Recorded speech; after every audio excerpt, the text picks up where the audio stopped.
Watch the bottom line. أعوذ بالله من الشيطان الرجيم پناہ مانگتا ہوں میں اللہ کی شیطان مردود سے۔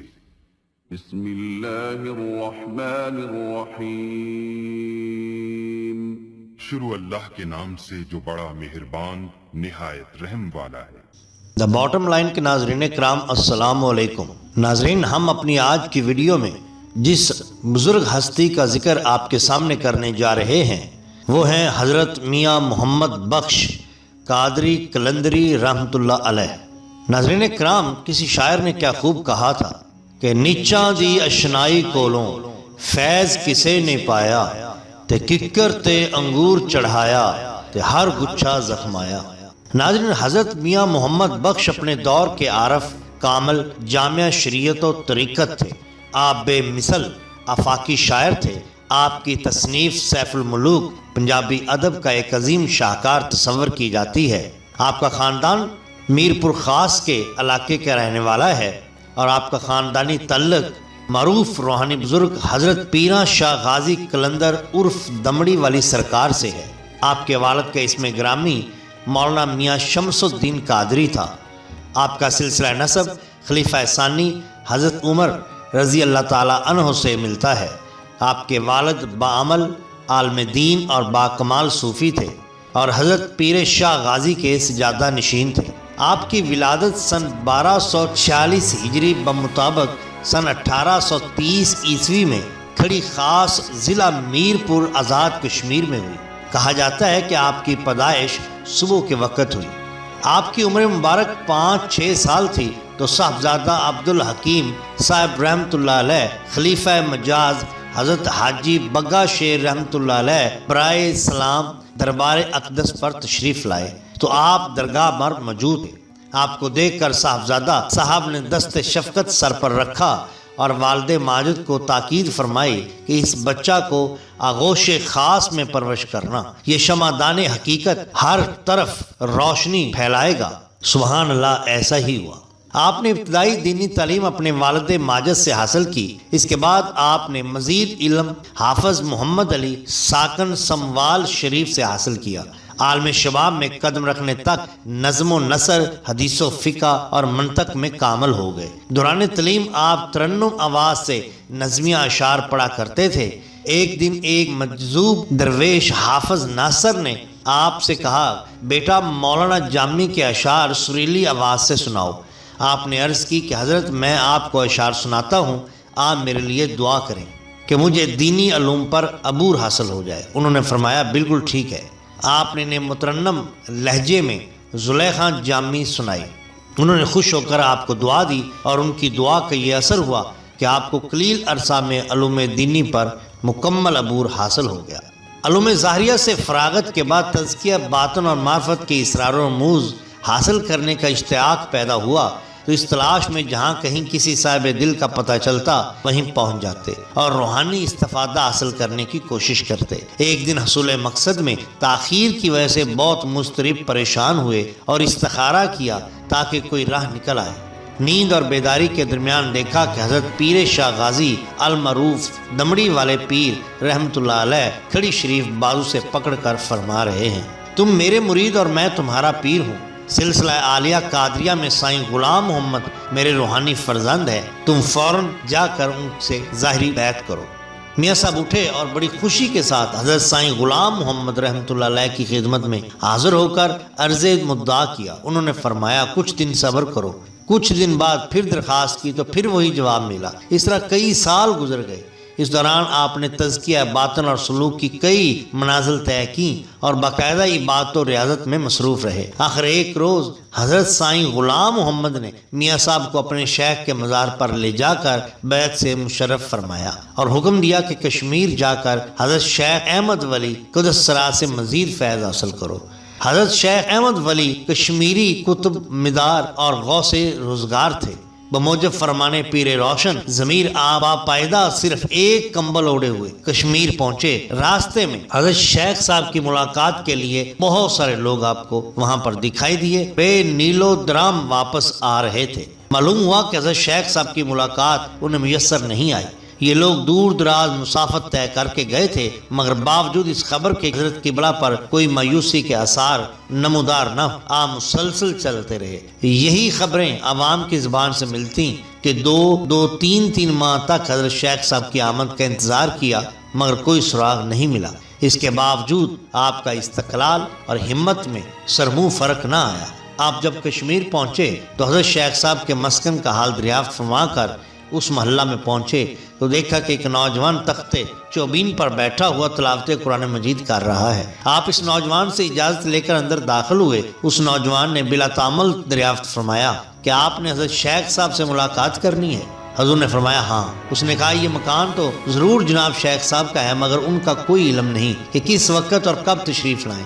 1 یا 2 ماہ میں اچانک تشریف لے آتے ہیں، مگر دن یا وقت تشریف آوری کا کوئی پتہ نہیں ہوتا۔ حضرت خاموش ہو گئے اور اسی خیال میں تھے کہ اب کیا چارہ کیا جائے۔ نگاہ بیرونی دروازے سے ایک بزرگ نورانی صورت دست حق پرست میں عصا لیے ہوئے بما ایک ہمرائی کے اندر تشریف لائے، اور تشریف لاتے ہی حضرت قبلہ سے اس طرح متوجہ ہوئے جیسے کوئی درینہ شخص بڑے پرتپاک انداز سے ملاقات کرتا ہے۔ حضرت قبلہ نے فوراً اپنی خداداد ذہانت سے بھانپ لیا، یہی تو در مقصود ہے جس کی تجسس میں اتنا سفر اختیار کیا۔ حضرت شیخ مصروف ہو گئے، جس پر حضرت قبلہ نے اپنے مسکن مبارک ارشاد فرمایا۔ جب حضرت شیخ صاحب نے حضرت جناب غازی قلندر پیر دمڑی والی کا اسم مبارک سنا، اشارتاً سر خم ہو کر کلام تعظیماً متکلم ہوئے اور حضرت قبلہ کے شانہ مبارک پر اپنا ہاتھ رکھ کر ارشاد فرمایا، زیرک ہستی، آپ باپ برنا تھے، تہبند کرتا اور ایک کمبل سے بتن تھا۔ حضرت شیخ نے اپنی جیب میں ہاتھ ڈالا اور چند درم رائج الوقت نکال کر پیش کیے۔ ارشاد فرمایا کہ کوچہ ہے کشمیر گندے ہیں اور آپ پرہیزگار اور متقی پابند صوم صلات ہیں۔ چپل ہائے جو آز قسم خس و خاشاک اس علاقے میں کوستانی لوگ استعمال کرتے ہیں، یعنی کہ گھاس کے بنے ہوئے جوتے جو وہاں کے لوگ استعمال کرتے تھے، بازار سے خرید کر پہن لیں تاکہ آپ کے پاؤں مبارک آلودگی سے محفوظ رہیں۔ حضرت قبلہ نے انکار بسیار فرمایا، لیکن حضرت شیخ صاحب کے متواتر اصرار پر قبول فرما لیے اور ساتھ ہی اجازت طلب فرمائی کہ مبادہ دیگر بار ملاقات نہ ہو سکے، یعنی شاید ایسا ہو کہ دوبارہ ملاقات نہ ہو سکے۔ اس پر حضرت شیخ صاحب نے ارشاد فرمایا، جس وقت مراجعت وطن کا ارادہ ہو تو یہاں تشریف لائیے گا، انشاءاللہ ملاقات ہو جائے گی۔ اس کے بعد حضرت شیخ صاحب وہاں اس مرد ہمرائی کے تشریف لے گئے۔ آپ وہاں سے کشمیر میں ایک اور مقام پر تشریف لے گئے اور تقریباً 1 ماہ کشمیر میں یاد الہی میں گزارا۔ آخرکار جب واپسی کا ارادہ فرمایا تو جناب شیخ احمد ولی رحمۃ اللہ علیہ کے مکان پر تشریف لائے۔ دیکھا وہی نوجوان تخت چوبین پر بدستور بیٹھا تلاوت قرآن پاک میں مشغول ہے۔ اس کی اجازت سے اندر داخل ہوئے۔ من حضرت شیخ صاحب اسی انداز سے تشریف لائے اور آپ کا ہاتھ پکڑ کر ایک تہہ خانہ میں تشریف لے گئے۔ دروازہ بند فرما دیا اور آپ باطنی توجہ فرماتے رہے۔ کچھ دیر بعد فرمایا کہ اللہ تعالیٰ نے تمہارے باطن کو روحانیت سے بھر دیا ہے، اب جاؤ اور ہر کام میں اس کی رضا بجا لاؤ۔ آخر آپ ان کی دعائیں لیتے ہوئے شیخ احمد ولی سے رخصت ہو گئے۔ اس کے بعد جنگلوں ویرانوں صحرا نوردی فرمائی۔ کئی روز مجاہدہ و مراقبہ میں گزار جاتے۔ خورش و پوپش کا یہ حال تھا کہ 2 3 دن روز تک پانی سے بھی پرہیز تھا۔ شوق ذوق اور ولولہ حیرت انگیز تھا۔ جو آدمی اس دوران میں آپ کی طرف دیکھتا متزلل ہو جاتا، اور ان دنوں حضرت قبلہ سے کسی کو یارائے متکلم نہ تھا، یعنی کوئی آپ سے کلام کرنے کی جرت نہ کرتا تھا۔ حضرت قبلہ کے قلب مبارک میں بیشتر حصہ آتش عشق کا ودیت تھا۔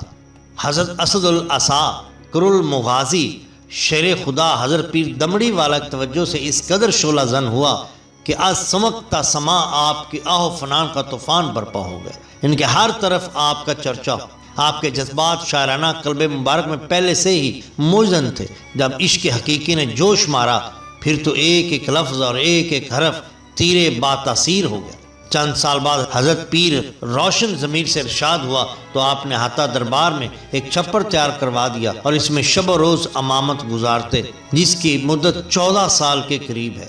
بات مجازی رمز حقانی تے ون ونا دی کاٹی، سفر العشق کتاب بنائی، سیف چھپی وچ لاٹھی۔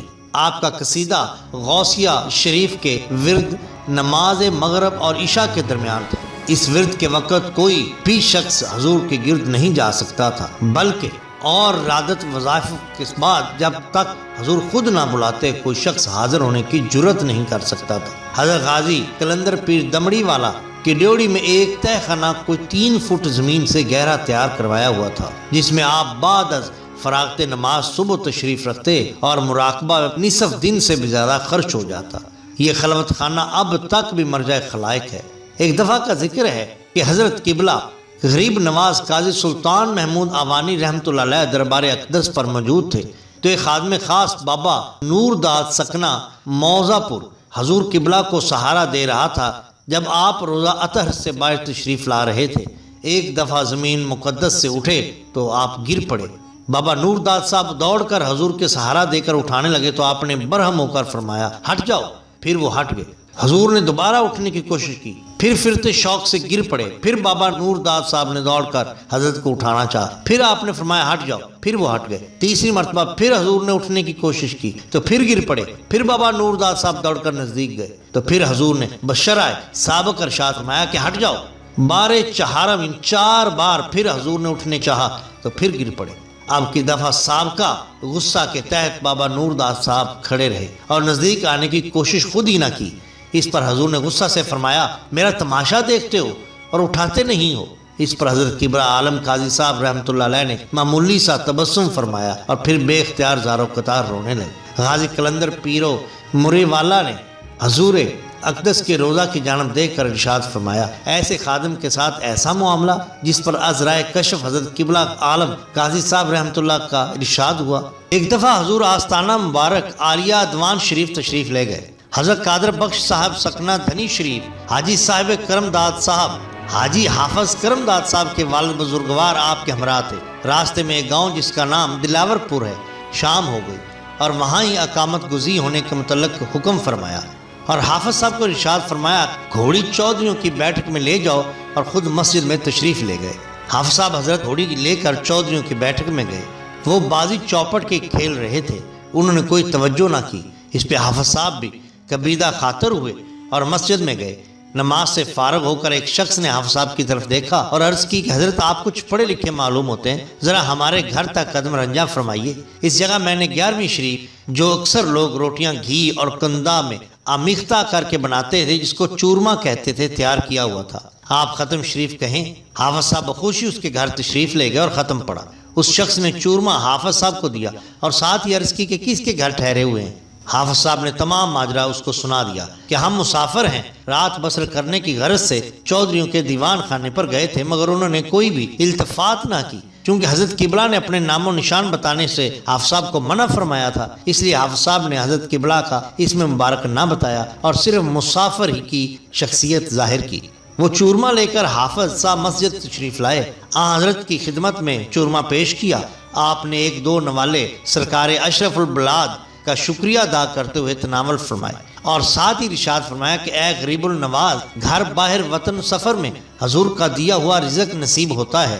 مسجد کے دروازہ میں وہ شخص کھڑا تھا، اس نے حافظ صاحب کو عرض کی کہ اگر میرے غریب خانہ پر تشریف لے چلیں تو عین سعادت ہوگی۔ کچھ حافظ صاحب کے ختم پڑھنے سے بھی وہ مانوس ہو گیا اور حیران تھا کہ یہ بزرگ اپنا نام نشان کیوں نہیں بتاتے۔ وہ دل میں سمجھ گیا کہ یہ بزرگ کو بلند شخصیت ہے جو نام و نشان بتاتے نہیں۔ اس پر اس نے عرض کی اگر منظور ہو تو میرا غریب خانہ حاضر ہے، وہاں تشریف لے چلیے۔ اس پر حافظ صاحب نے بارگاہ ولایت میں عرض کی کہ حضور نے فرمایا اگر وہاں چکی کی آواز نہ ہو تو فقیر وہاں پر رہنے کو تیار ہے۔ اس شخص نے حکم کی تعمیل کرتے ہوئے عرض کی کہ حضرت میرا ڈیرا گاؤں سے بالکل باہر ہے، وہاں چکی کی کوئی آواز نہیں ہوگی۔ حضور نے فرمایا ٹھیک ہے۔ وہ شخص رات کو خدمت اقدس میں مصروف ہو گیا۔ صبح جب حضور تشریف لے چلے، وہ شخص دست بدستہ ہمراہ راستے میں چپکے سے حافظ صاحب نے اس شخص کے کان میں حضرت کا پتہ بتا دیا۔ پھر تو وہ زارو قطار رونے لگا اور نہایت عجز و انکسار سے عرض کی کہ حضرت مجھ کو رات کے وقت کیوں نہیں بتایا؟ ایک جلیل المرتبت ولایت غریب مفلس گدھا پر رونق روز ہے اور میں نے کوئی خدمت بھی نہیں کی۔ اس پر حضور نے دست شفقت اس شخص کے سر پر رکھا اور دعا فرمائی۔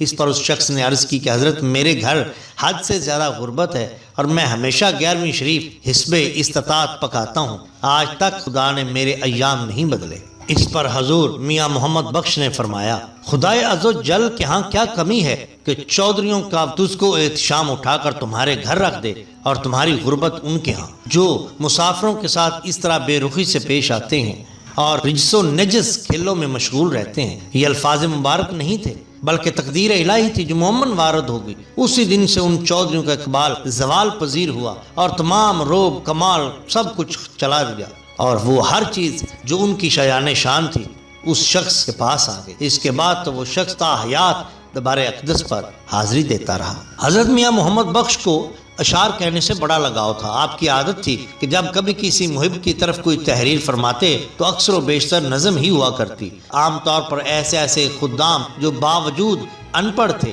ان کی طرف بھی منظوم اور پرتکلف نظم سے مزین کر کے خط لکھا کرتے۔ طبیعت مبارک میں دوانی بہت تھی۔ نظم فارسی، اردو، پنجابی میں بے تکلف اشعار تحریر فرماتے۔ عربی نظم و نثر میں بھی حضور کو ید طولہ حاصل تھا، مگر اس کا اتفاق کم ہوا کرتا تھا۔ آپ کے اشعار کو اگر بنظر غور مطالعہ کیا جائے تو ایک ایک حرف اور ایک ایک نقطہ مشل را اور نشتر کی مانند ہے۔ سلسلہ نظم کی روانی دریائے ناپید کنار کی طرح سے اشعار ارشاد فرماتے۔ اس وقت کوئی تیز سے تیز منشی بھی تحریر کی طاقت نہیں رکھا کرتا تھا۔ حضرت میاں صاحب سے متعدد تصانیف یادگار ہیں جو ان کے علمی تجربے، عقیدت کی پختگی، حسن عقیدت کی فراوانی، قدرت کلام اور فی البدیع شعر گوئی پر شاہد عادل ہیں۔ آپ کی مشہور تصانیف کے نام یہ ہیں: تحفۃ الرسولیہ، گلزار فکر، کرامات غوث اعظم، تحفہ میراں، قصہ شیخ سنان شاہ منصور، نیرنگ عشق، مرزا صاحبہ، سونی مہیوال، سیف الملوک، تذکرہ۔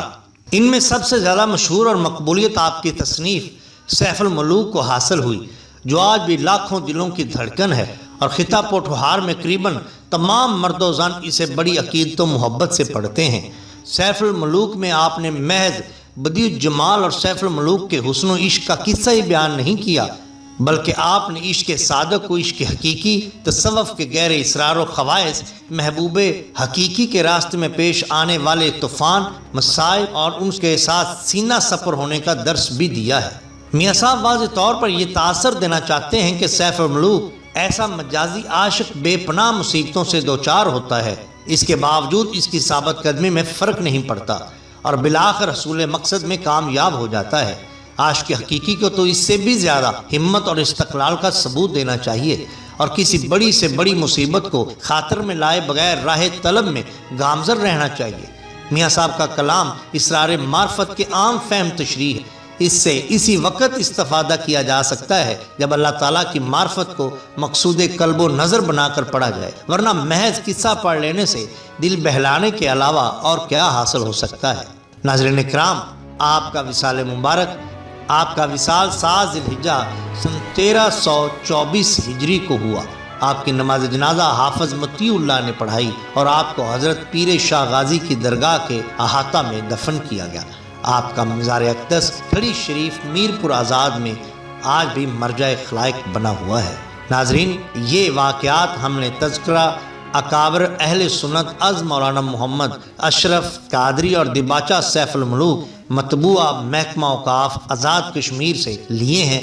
ناظرین، اگر آپ کو ہماری یہ ویڈیو پسند آئی ہو تو لائک کیجئے، سبسکرائب کیجئے ہمارے چینل دا باٹم لائن کو، تاکہ ہم آپ کے لیے اور بھی بہترین ویڈیوز لا سکیں۔ اپنے دوستوں کا، گرد و نواح کے لوگوں کا بہت خیال رکھیے۔ اللہ اور اللہ کے رسول صلی اللہ علیہ وسلم سے بہت بہت محبت کیجئے۔ آپ کا بہت شکریہ۔ اللہ حافظ۔